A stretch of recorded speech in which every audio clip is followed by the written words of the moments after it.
Makin kita selalu tanya kenapa, makin susah dan serabut jadinya. Macam ni kan?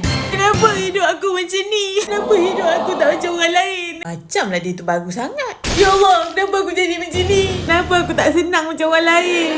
Tengok. Kenapa aku tak bahagia macam orang lain? Kenapa nasib aku macam ni? Apa dosa aku? Meluatnya aku dengan dia ni. Apa salah aku? Apalah nasib aku ni malang sangat. Itu contoh. Tapi memang betul pun. Kalau kita asyik duk tanya kenapa je. Sampai kesudahlah kita ni tak bersyukur dengan apa yang kita ada. Ibaratnya semut di seberang nampak. Gajah depan mata tak nampak. Lepas tu duk tanya. Kenapalah nasib aku macam ni? Kenapalah aku macam ni? Kenapalah macam tu? Kenapalah macam ni? Lepas tu menyalahkan orang. Gara-gara dia lah punca. Gara-gara orang tu lah punca. Engkau lah punca aku jadi macam ni. Kau lah semua.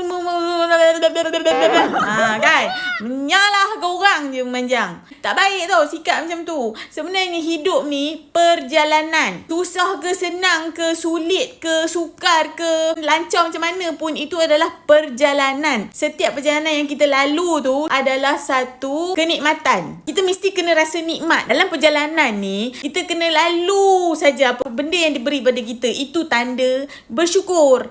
Tanda bersyukur ni, susah pun kita syukur, senang pun kita syukur, sulit pun kita syukur, lepas tu lancar pun kita syukur. Jadi setiap perjalanan kita ni ada momen-momen ataupun kenikmatan-kenikmatan yang Allah Ta'ala nak kita rasakan. Semua tu sebenarnya adalah nikmat. Susah ke, senang ke, perit, maung sekalipun, itu adalah nikmat. Kalau kita positifkan minda kita positifkan jiwa kita dari sudut tu, lancar tu dia tak datang daripada luar, tapi lancarnya perjalanan tu dia datang daripada dalam. Kebanyakan manusia ni dia cuma nak perjalanan di luar dia lancar. Sedangkan ketenangan yang dalam ni lah sebenarnya yang melancarkan setiap perjalanan kita. Sama ada susah, senang, sulit, sukar ataupun lancar. Semua datang daripada dalam. Kalau dalam ni tenang, kita mampu mengubah dunia kita ni. Saya cakap dunia kita dulu. Dunia kita tu iaitu diri kita, tubuh badan kita dan perjalanan kita tu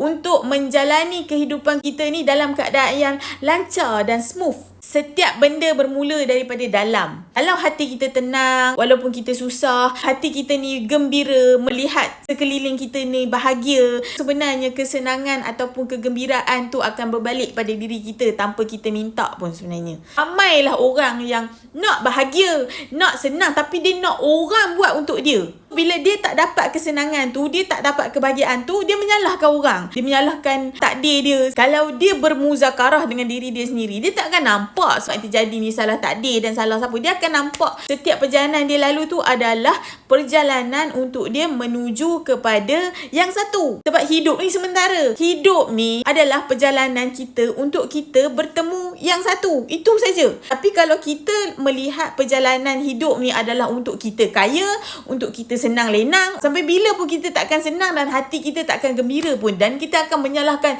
takdir je.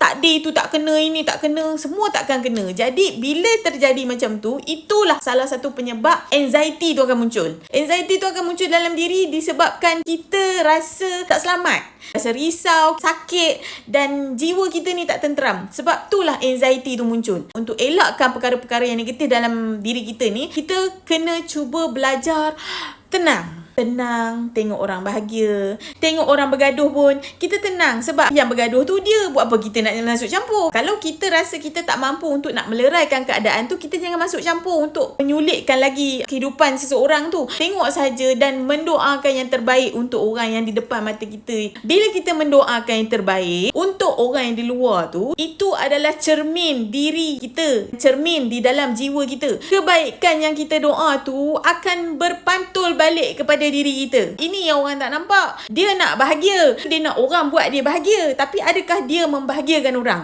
Adakah dia menggembirakan orang? Tak kan? Jadi bila dia tak berusaha untuk menggembirakan orang, macam mana diri nak bahagia? Macam mana orang nak memberi bahagia tu kat dia? Dan ada satu fasa lagi, jangan kita buat semata-mata untuk mendapat perhatian manusia. Bila kita buat semata-mata untuk mendapat balasan daripada manusia, mendapat perhatian manusia, kita yang sengsara. Kita menggembirakan hati orang untuk hati kita. kita menggembirakan hati orang, kita mempermudahkan perjalanan orang lain untuk perjalanan kita. Kalau kita berbalik kepada diri kita, benda tu akan lancar.